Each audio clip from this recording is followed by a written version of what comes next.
179 days ago, a tragedy occurred on the pitch at Nottingham Forest.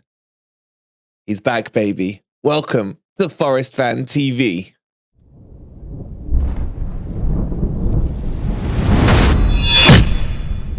Good morning, good evening, or good night, wherever in the world you are, whatever time of day you're watching this. Thank you so much for being here. Hope you're doing well, and welcome to your latest Nottingham Forest news. And it's with a beaming smile that finally,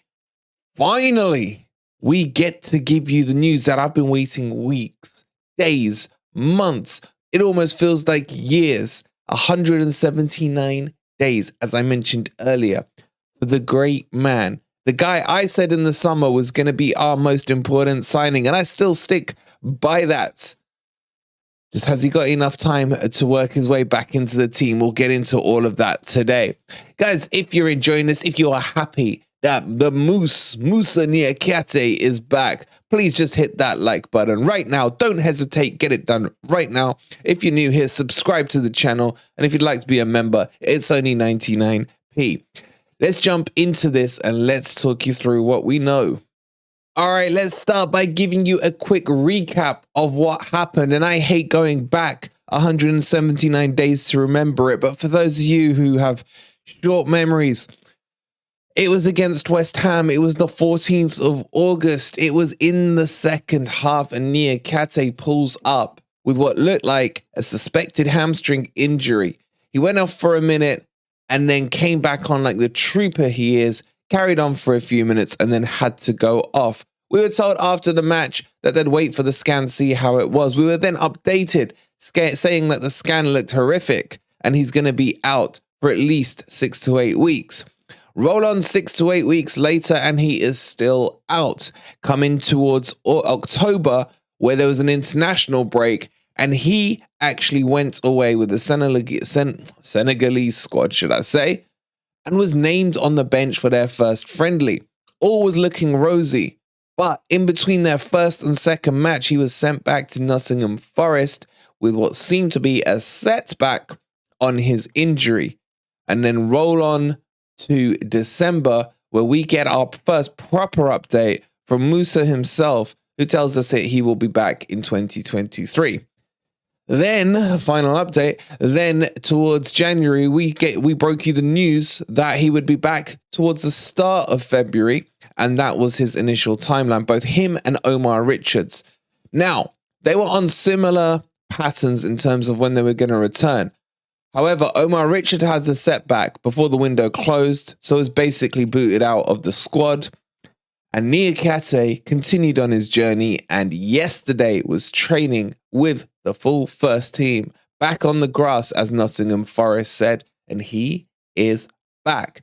But the question is, and this is the real $1 million question that I want to ask you guys, would you risk him on Saturday? God damn it, man. That is such a tough question, and I don't know the answer to it. I think at the moment, as badly as I want to see him on the pitch, seeing him on the bench would be a huge boost to me personally, knowing that he does still exist, that he is still alive, that he is still in the red, and I'd probably settle for that. With defenders, it is hard to, you don't really tend to see in a game a tactical substitution of defenders that much. You usually, unless you're switching formations, say from a 4-back to a 3-back. So it's unlikely that if he is named on the bench, we'll see him at all, unless we're tonking, say, Fulham 3-0 or something, and then in the last 10 minutes, he gets 10 minutes under his belt to come out. It's not going to be one of those substitutions that we see in the 60th minute. So I don't think he will play at all in the Fulham match. I personally think he may be named on the bench. I think that they're going to treat him with cotton and soft and like gentle baby gloves, just to make sure that there are no setbacks. Because although he has not been injury prone in his career, he's actually been, I mean, look at him. He's a piece of steel, isn't he? I think with this injury, it's going to have everyone on, eggshells, including me. And every time he stretches in for a tackle once he's back on, my butthole's going to clam up. So I think maybe we bed this one in gently. I think potentially what we will see this weekend, we'll do it in the full match preview on the next video. But I think you may see either Bolly and McKenna or Bolly and Felipe. But what it is going to do is start to give Steve Cooper some nice headaches at centre-back. It's going to be headaches that I don't think he's actually had all season. Obviously, before this, he had the likes of McKenna and Cook as his number one choice. I don't know what was going through his mind at that stage. And then obviously there was the combination of Worrell. Sorry, that was literally a slip of the tongue. Worrell and Bolly, but Bolly was being played on the wrong side. Now what you're seeing is a bit more balance of McKenna, who's naturally left-sided, and Bolly who is naturally right-sided, working quite well in our previous match against Leeds. However, Felipe hasn't come just to sit on the bench. So potentially for Fulham, we're going to see, I think, Felipe and Bolly as the two. But then going forward is the real question. What is your two centre-back combination? And for me, it's Niakhate and Bolly or Niakhate and Felipe. That would be my two. But for Cooper, it's a headache. And a headache I'm sure he's been desperate to have since August the 14th. But he's back, guys. He's back. And importantly, it almost to me feels like a new signing. In fact, I'm calling him signing number 30 for Nottingham Forest this year because he is that big. Let me remind you that this is a centre-back who has pace, power, strength, and the ability to progress a ball forward. He's a player that I've watched for a good few years because sadly enough, I do watch the German league. And he always had my eye. Him and Dicker, Lacroix, those are the three players that I really loved as centre-backs from the Bundesliga. And all three of them, to be honest, I'd take at Nottingham Forest. So I was really happy when we signed Niakhate. So I expect him not to start in this one. Maybe we see him at the City Ground at Man City as a substitute. And then I think it may be our game after that where he may be risked from the start. I think that's the timeline. Look, we could be completely wrong. He could be fully, recovered, fully ready to start. And Cooper may do a Cooper and chuck him straight in. But as far as I'm concerned, I would be shocked if they didn't treat him with eggshells. I really would. What do you guys think? Let me know down below.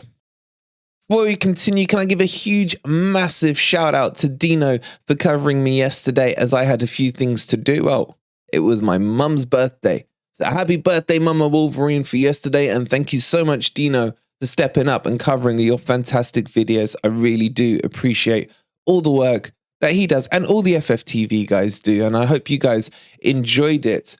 On top of that, I just want to take a moment and shout out all the people who have suffered from the horrific earthquake in Turkey and Syria. It's very close to my heart, this one, and it's something that I'm looking to put something together for. And maybe if you guys want to get involved and help, we can maybe do a little fundraiser for it, because it's one of the worst earthquakes we've ever seen, and the death toll is horrifically bad at the moment. And, this, as I've always said, anytime there's been a tragedy, and we've talked about it on this channel, it doesn't matter if they're white, brown, black, Asian, English, Arab, whatever it might be. Everyone is human and everyone deserves our support. If there's anything we can do to help, we are going to try. So we're looking to put something together. And once we do, I'll share the details with you. If any one of you guys wants to get involved, be it a financial donation to help them out, I will let you know as soon as we've got everything organized. But thoughts and prayers, of course, are with all the families who are suffering there. And I'm sure you guys will share in the sentiment with us. But again, thank you yesterday to Dina, who's an absolute legend, for covering me yesterday while I was celebrating my mum's birthday. Coming up on the channel today, we will have a full match preview where we will update you on all the injuries. We'll talk you through, as always, the team news, our predicted lineup, and can Forest beat Mitrovic FC as we look to get revenge? Because that one earlier at the City Ground, That 3-2. That was ugly. That was the old school Forest buy one, get two free. So we'll cover that off this afternoon for you guys. Hope you've enjoyed the video. If you have, please don't forget to hit the like button. He's back, baby. He's back. Subscribe to the channel if you are new. And if you would like to support us, and I love all you members that have already. We got like over 250 of you. It's absolutely crazy. Please hit that join button down below, and we'll catch you on the match preview for Fulham versus Nottingham Forest. Come on, you Reds.